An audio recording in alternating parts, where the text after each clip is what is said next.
So we've got Boston up top and James on the bottom. I will let them know they are good to begin, and we'll get started.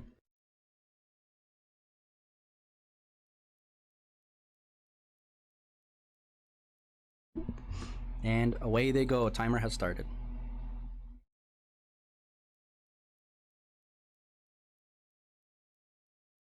I did miss the die roll, so I unfortunately didn't see who. Oh, they're rolling now. So it looks like James got a 7, maybe.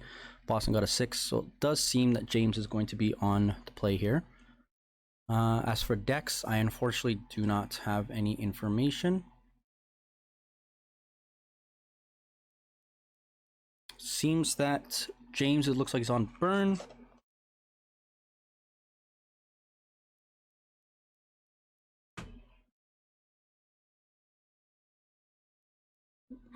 We see Aspiring Advantage and Goblin Guide. Combat, Expressive Iteration on top. Boston goes to 18. And passes. We see the Steam Vents come in from Boston, untapped. And passes. Maybe... So we see an Unholy Heat, so I was going to say maybe Spell Snare, Unholy Heat, Bolt. 1 mana, another... Oh, okay, another Goblin Guide. Swing. Trigger. I believe it's an Otawara. Trigger and a Murktide. He pays 1, Unholy Heat 1.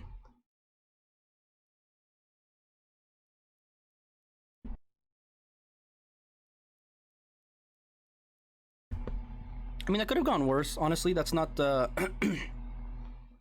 It's not the worst. Oh, player's having a bit of issue with life totals there.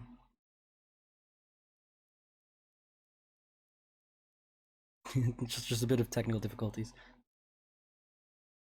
And yeah, so Lava Spike from James, and then passes over to Boston. Sorry, I was gonna say that the Goblin Guide wasn't the worst case scenario for James, just because in order for Boston to get rid of it, he did have to shock it in, which is completely fine with burn. So we see DRC followed up by a Consider, trigger Surveil. He's considering binning it, huh? Okay, I disregard that.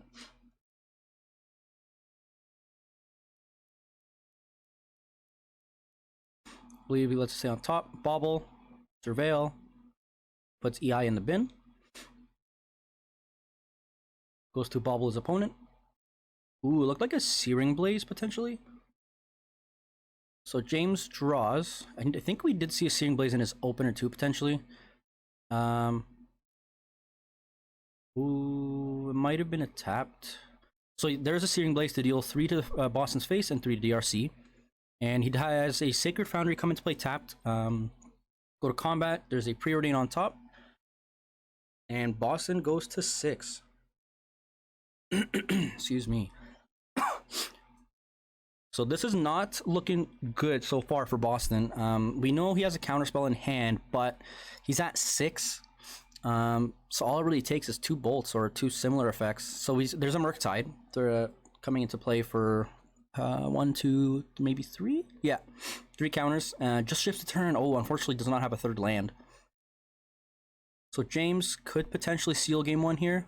Goes for the Borrowed Chime to the face. Takes 4. Goes to 2. Now, does he have... Oh, he just passes. Okay. Passes turn. Casts a Bobble. Targets his opponent.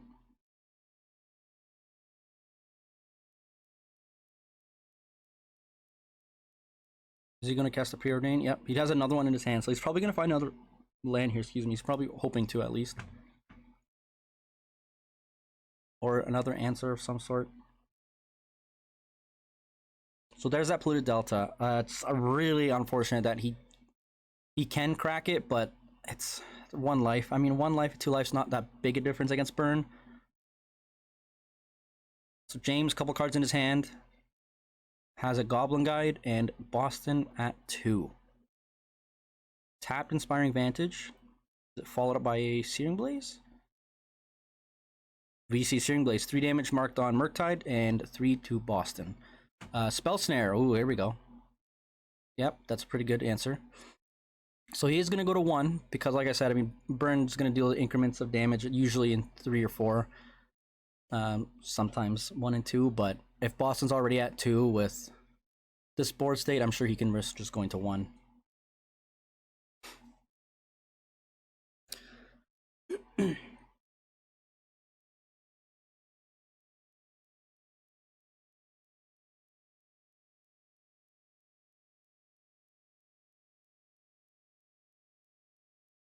He taps the 1. Is it for a consider? Oh, his opponent's just going to shuffle first. Yep, there's a consider. He keeps it on top, it looks like.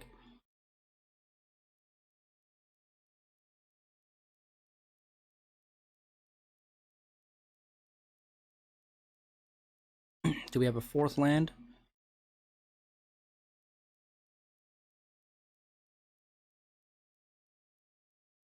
Austin doing some mental math here.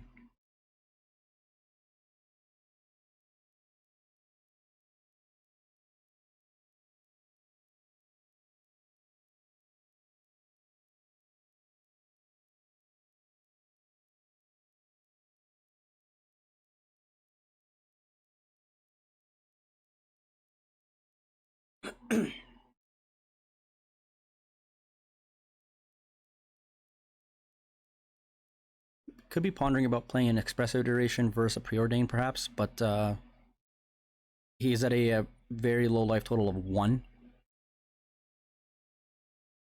Which does mean that most of Burns' top deck is just a live win if there's no answers. Like we just saw a Spell Pierce there from Boston, I believe. Which I'd imagine he'd keep on top. Unless, ooh, does that potentially land on the bottom of his hand? Does keep it on top.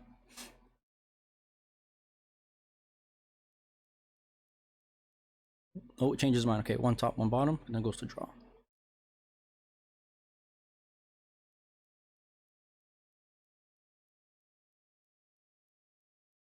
Oh, just ships a turn back. Okay, here, this is it.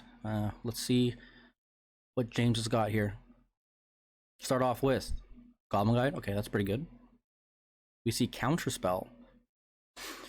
Ooh, this is very, very close. Skull Crack. Yeah, that's it. That's it for Boston there, unfortunately. So James does take game 1 here on Burn. Alrighty, both players have presented. Decks have been cut almost.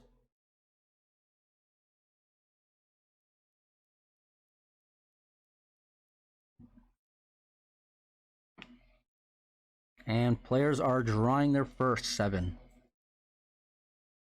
There we go. What do we see? Land, Searing Blaze, Wear Tear, maybe another land. That's at least what I can see from James. As for Boston, I can't quite see his hand. Oh, it looks like they're both keeping. Boston starts off with a Preordain. Spiral of Canal into a Preordain. Takes a look at what he's got on top. Does not like either of them. Draws a 3rd mystery card. There's the Bauble, so it's good. He gets that card advantage early on. I believe we saw a Goblin Guide on top maybe for James here.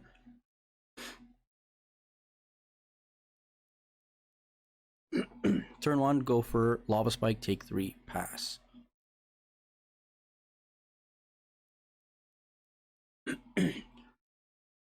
Ooh, okay. Wow, Boston has a 1 lander, it seemed, and he was probably hoping to find one within 4, looking for 4 cards.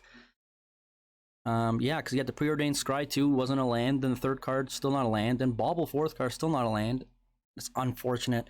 As James follows up his turn 2 with a land into Searing Blaze, getting rid of the DRC for that value, negating the value for Boston. Boston now has a tough choice where he's kind of a little bit behind, and he has a Steam Vents, and it seems to be thinking about making it untap or tap depending on what he's got in his hand here. It looks like we see 2 Unholy Heats, a Lightning Bolt, potential Counterspell, Express Iteration. He might have it come into play tapped, and if I was correct with the Mishra's Bauble, he knows that Goblin Guide is in James's hand, so he could just keep a Unholy Heat for the Lightning Bolt. We just see a bolt to the face from Boston. James just plays Wooded Foothills and passes. He has another Wooded Foothills in his hand. Can't quite tell what card that other one is. Taps 2. Is he going to play an early Murktide here? No, it's just Expressive Iteration, which is completely fine. So he goes for the Boros Charm. Boston takes 4.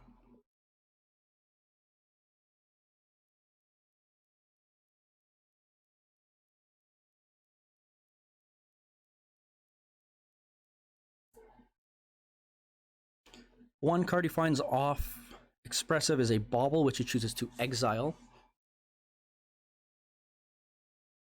Was not able to tell what the other 2 were that he decides to keep and put on bottom.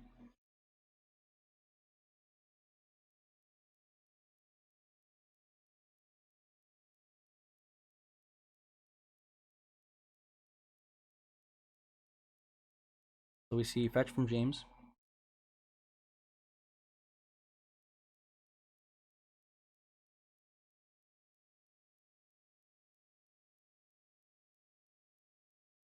Tap Sacred Foundry. Here we go again with the very, very low life total early on for this in this game for Boston here. We haven't seen James use too many cards out of his hand, so he could just be waiting for one turn where he just goes, here's the 2 or 3 cards, hopefully 1 or 2 of them stick to get lethal.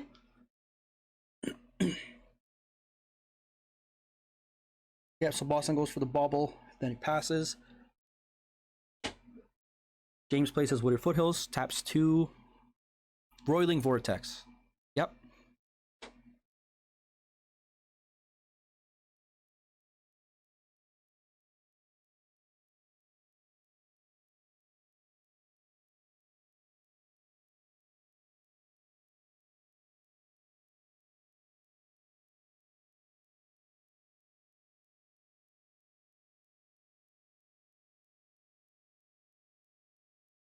We appreciate the players in the stream room keeping the life pad updated for us.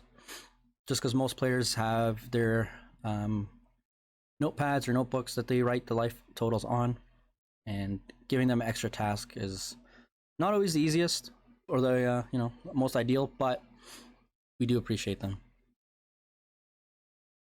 So passing to Boston, he has the Vortex trigger on upkeep, which he has taken the damage.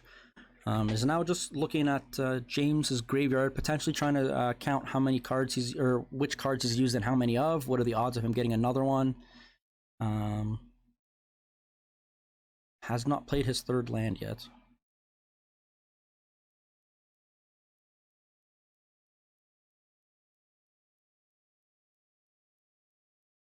See a counterspell, 2 Unholy Heats, and some mystery cards.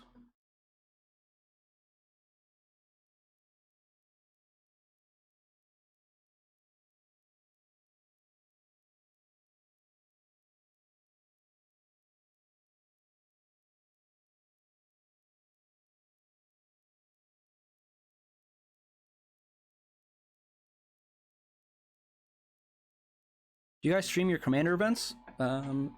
Hey, Genius Gaming, welcome. Sometimes and sometimes not. It usually depends. But there have been events where we do stream the Commander. There have been, yes, events where we stream it. Most likely than not, usually the top 4, like the last round, of Commander gets streamed, if not the other rounds.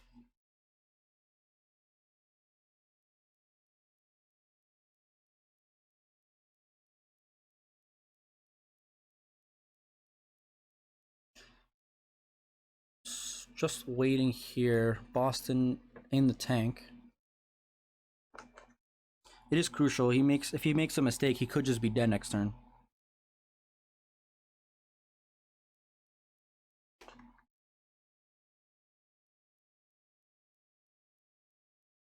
Decides to go for the Consider, keeping it on top and drawing. Finds an Otawara and shift the turn over. Before so, James fetches.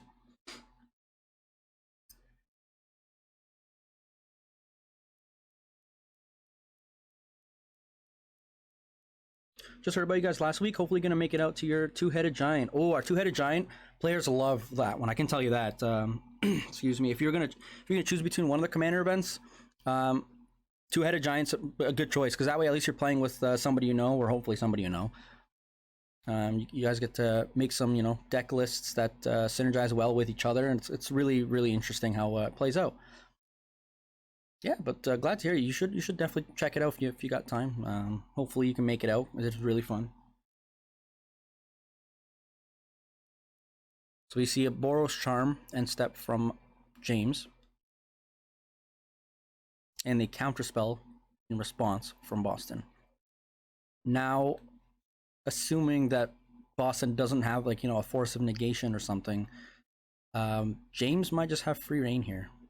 Unfortunately, has to spend a mana to sack Sunbaked Canyon to draw, and just pays 2 for a Lightning Helix, so he will deal 3 and gain 3.